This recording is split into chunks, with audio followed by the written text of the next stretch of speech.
Roll call, please. Chair Paul. Here.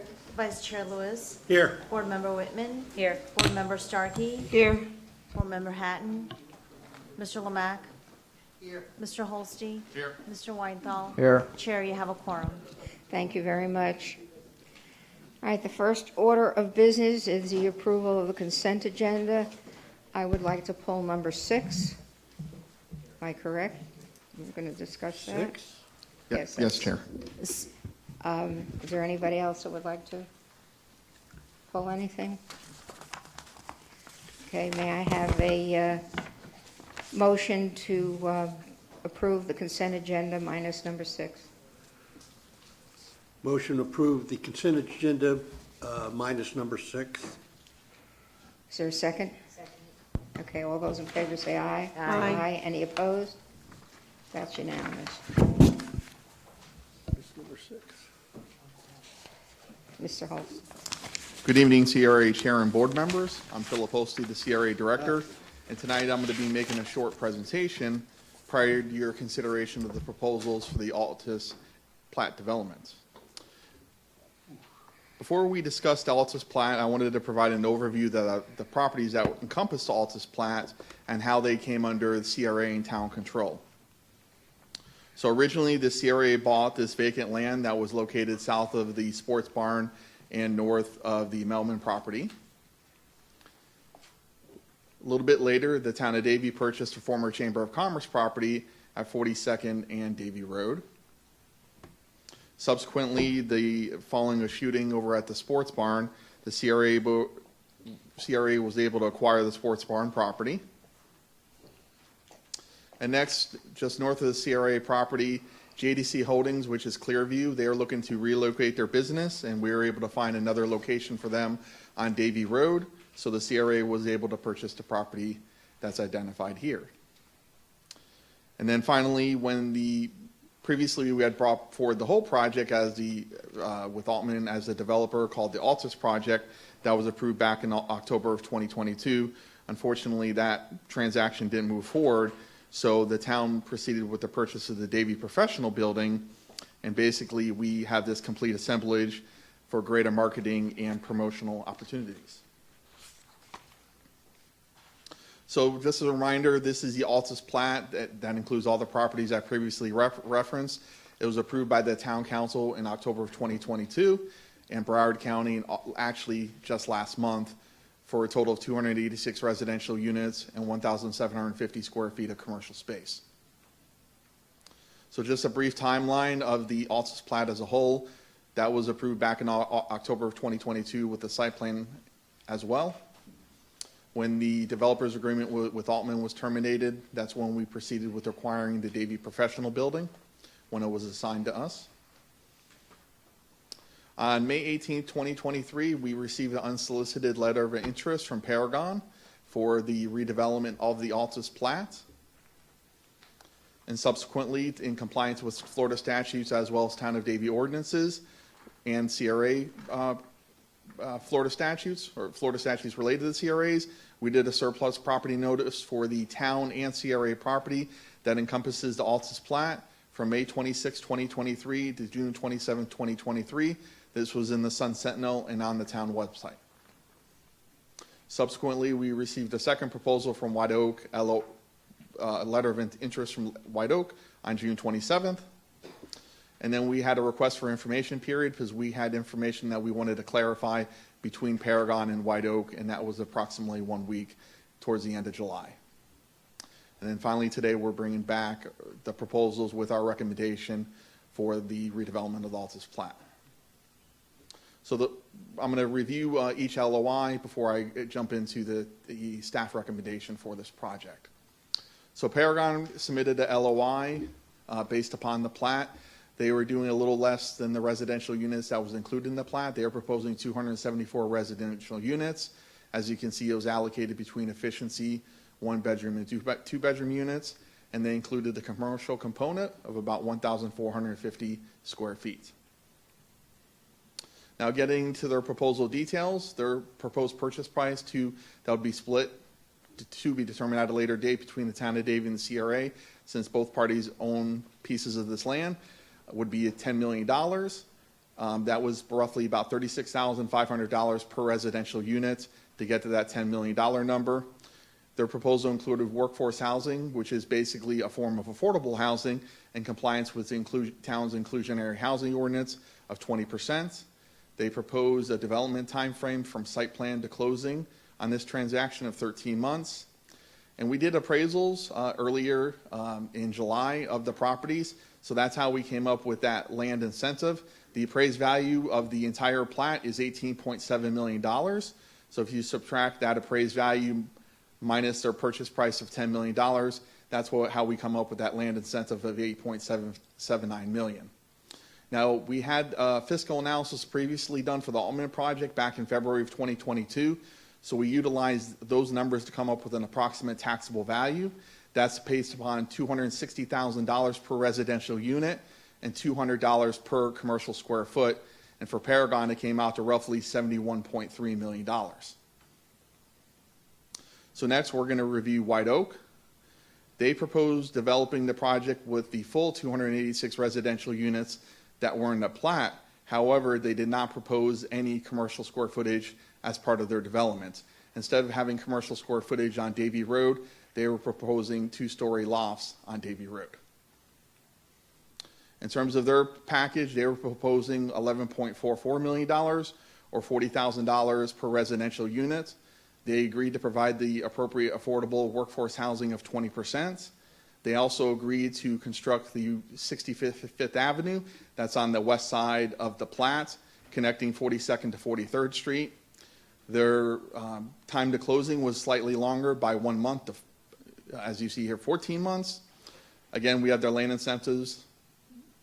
The difference here is the purchase price, so this is a little bit less at the $7.45 million. And then using the same calculation we did for Paragon in terms of the $260,000 per residential unit, $200 per commercial square foot, you come up with $75.36 million as the taxable value. So the staff recommendation that is in your backup today, before we jump to that, we have two great companies who can build the project, but unfortunately, one can only be recommended for the project. So we're recommending White Oak due to the higher purchase price. That's approximately $1.44 million more than Paragon's, and their commitment to build Southwest 65th Avenue between 42nd and 43rd Street. As part of our request for direction tonight is to negotiate with White Oak, and hopefully we'll come back with a purchase and sale and developers agreement. In light of that, if we're not able to, then we would request your direction as well to move forward with Paragon if those negotiations with White Oak were unsuccessful. So at this time, I'll take any of your questions. Thank you. Yeah, so this is just to allow you to go ahead and negotiate. We still have to go through the whole development process, the site plan, everything, correct? That's correct. And have the input on the site plan. Yes, it goes through the same DRC process any other site plan does. Any other questions? I'm going to reiterate what I've said probably many times to staff and council and public before.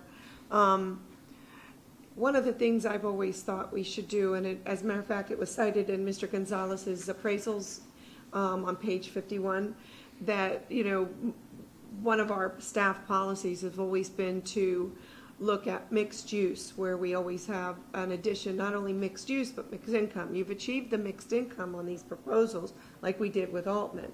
But what I don't see is some of the mixed use components of any kind of business or commercial and other aspects that we thought to make a viable community. After speaking to both Rick and to Phil, I understand what's coming in the future of what we've had on both corners in Promenade, as well as the Orange Drive corner. And I do see value in these two proposals, and I'm going to allow it to go forward for negotiations at this time. But I would like to encourage, since I see the developers are here, if there's any possible way of looking at it in the future, of possibly putting in some more commercial components in it, I would be open to that in the future as well. So I just wanted to go on the record as saying that, and especially letting my council know, because we really don't have an opportunity to talk to each other. Mm-hmm. It's against the law. So we talk to each other this way. So I'm just trying to encourage a little bit more of the mixed-use type of a project going forward, although I do like what I see. Thank you. Anybody else? I'll just respond to what Councilmember Starkey said. We see a number of mixed-use projects in the town, one of them specifically on Griffin Road that still has a multitude of empty spaces. They're not moving as well as we thought they might. We also need to look at the difference in the calculations for parking if we have commercial. You know the problems we had across the street with adequate parking, where there was a mix of commercial and residential, and the parking became a real issue. So those are two things that I'm going to look at very carefully as we move forward. So I just wanted to add that to. I don't see, and you mentioned the two projects, the two bookend projects, Promenade and Frontier Village, will give us an opportunity to have a great deal of commercial. They're basically both non-residential, and will give a strong commercial presence on the road. So that's what anybody else? Okay. You want to add anything? Nope, I'm just All right. ready for you to take your vote. Thank you. All right, so we need to vote on number 6. Could I have a motion to move forward with the negotiations for the surplus property? I'll make a motion to move forward, number 6, on the negotiation of the property. Is there a second? Second. Okay, all those in favor say aye. Aye. Aye. Any opposed? That's unanimous. Thank you very much.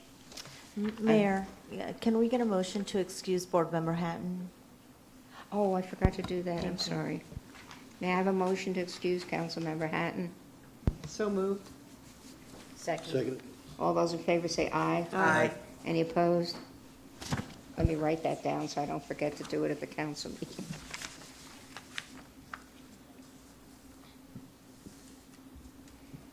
Okay. So that was the consent agenda.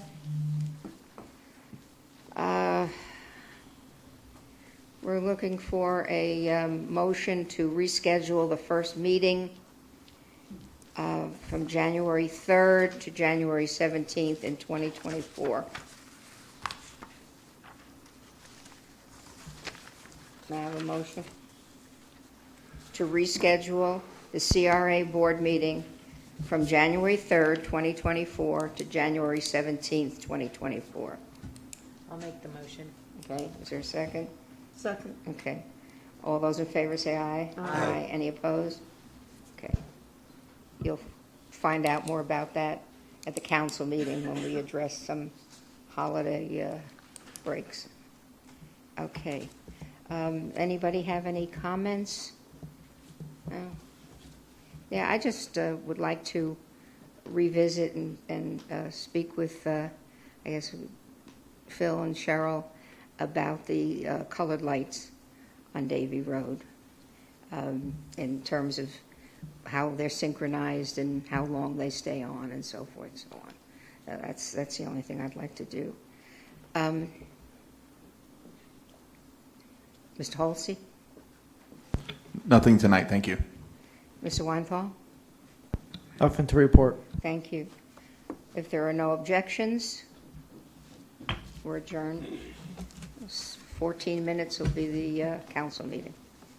We have time to